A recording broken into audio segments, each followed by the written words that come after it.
जय श्री राम सभी भक्तों को। जय माता की। फिर एक नई वीडियो के साथ हाजिर हो गए हैं। और आज की जो हमारी वीडियो है, किसी भगत का हमारे पास कॉल आया था और वो कहते हैं कि भाई हमें जो है, हम जो है हनुमान जी की पूजा करते हैं, हनुमान जी के ही व्रत करते हैं, हनुमान जी के ही ध्यान करते हैं और उन्हीं का मंत्र जाप करते हैं।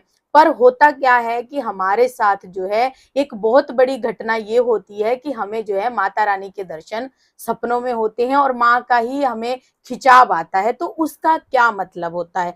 देवी देवता की पूजा किसी और की करते हैं, दर्शन किसी और के हो रहे हैं। तो हमारे साथ अंत तक बने रहिए, तभी आपको सारी वीडियो समझ में आएगी। अगर वीडियो अच्छी लगती है तो लाइक करें, शेयर करें, कमेंट करें। चैनल पे पहली बार है तो चैनल को जरूर सब्सक्राइब करें। चलिए, जय माता दी। जय श्री राम जय श्री बालाजी महाराज। संकट कटे मिटे सब पीरा, जो सुमरे हनुमत बलवीरा। संकट ते हनुमान छुड़ावे, मन कर्म वचन ध्यान जो लावे। जो सच्चे मन से एक अपने इष्ट का हो जाता है, अपने इष्ट को प्राप्त करने की इच्छा रखता है, तो उन्हें रूप बदल बदल के दर्शन देते हैं उन्हीं के इष्ट। अब ये कैसी व्याकुलता है, ये कैसा रिश्ता है कि पूजा करें हनुमान जी की, दर्शन माँ के हों। अब अब माँ की पूजा करें लेकिन दर्शन हनुमान जी को है। पहली बात तो ये अलग नहीं है, ये अपने मन में उतार लेना। मन में अगर आप सोचते हो कि माँ दुर्गा और हनुमान जी अलग है, नहीं, माँ के लाल है वो, माँ के दुलारे हैं वो, हमेशा द्वारपाल हैं और प्रथम द्वारपाल हैं, लाडले हैं। आपको मैं आज बताता हूं। पहली, जैसे कि कहते हैं कि महादेव शिव की है दोनों संतान, एक बलि भैरव तो एक हनुमान। आगे पीछे जो है माँ के दोनों ही लाडले हैं। ये बात आज सुन लेना। वीरों के वीर महाबली बजरंग बली, प्रथम द्वारपाल। तो अगर आप हनुमान जी की पूजा कर रहे हो और आपको दर्शन माँ के हो रहे हैं, तो इसके पीछे एक रहस्य है। वो रहस्य क्या है? तो यो रहस्य ये है कि कहीं ना कहीं बाबा आपको ये इंडिकेटर दे रहे हैं कि आपको अपनी कुल देवी को भी जागृत करना होगा। कहीं ना कहीं कुल देवी जो है माँ दुर्गा है। अगर आप माँ दुर्गा है, माँ काली है, या कोई भी आपकी कुल देवी है, याद रखना इस बात को कि अगर हम बाबा की पूजा करते हैं, और बहुत सारे भक्त जो हैं आज के समय में ये नहीं जानते कि आपके कुल में किस देव की पूजा होती थी। आप खुद ही सोच के देखिए, अगर आपके देव की पूजा हो रही हो और वो बंद हुई हुई हो, तो बाबा तो उस घर के कल्याण के लिए ही कार्य करते हैं।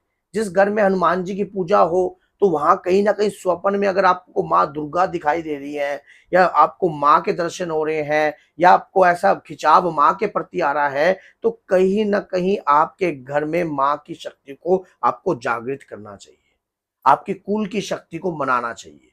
अगर कुल की शक्ति बनती है, तो परिवार दिन दुगनी रात चौगुनी तरक्की करता है। उस तरक्की को कोई रोक नहीं पा सकता। कभी आप सोचो कि उस तरक्की को कोई रोक देगा? उस तरक्की को कोई बांध नहीं सकता आपकी को, क्योंकि स्वयं महावीर बजरंग बली आपको इंडिकेटर दे रहे हैं। अगर कहीं ये चीजें आपके साथ हो रही है, तो आप सौभाग्यशाली हो।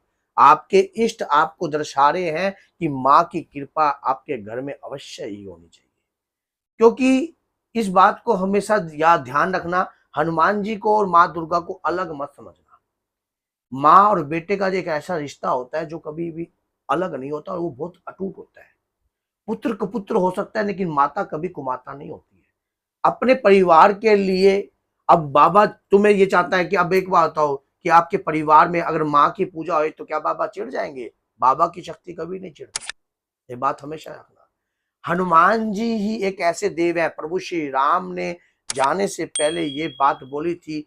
किसको बोली थी ये बात? जाने से पहले, जब वो जा रहे थे संसार से, जाने वाले थे, तब उन्होंने बोला था। किसको बोला था? ये बात बोली थी भरत भैया। एक दिन हनुमान जी को उन्होंने कोई कार्य के लिए भेजा, और वो कार्य करके वो शीघ्र आ गए।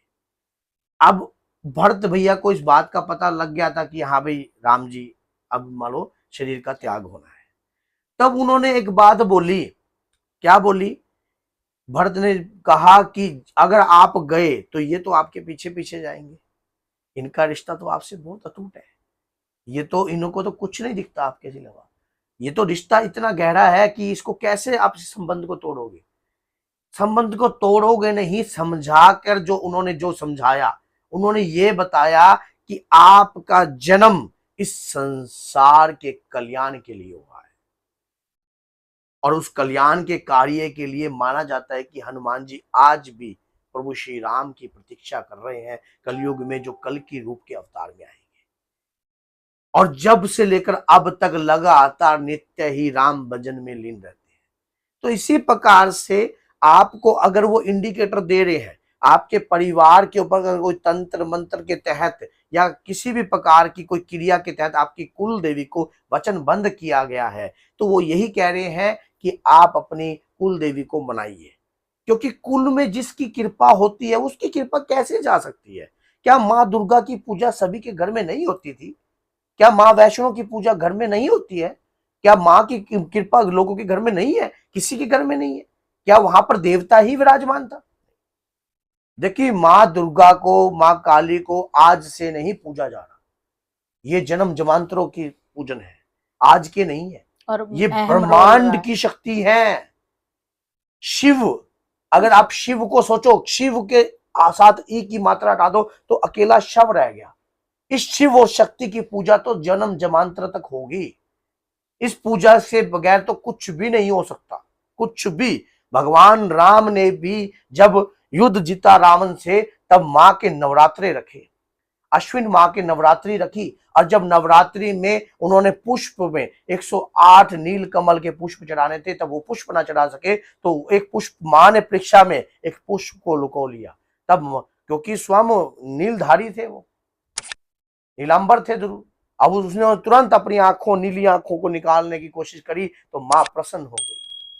तो माँ को तो युद्ध में भी जीतने के लिए भगवान राम ने उनकी पूजा करी है। तो इसी प्रकार से हनुमान जी आपको एक इंडिकेटर दे रहे हैं कि आप माँ की पूजा कीजिए और बाबा की पूजा कीजिए। ये दो देवी देवताओं की पूजा आपके घर में कभी भी बंद ना हो।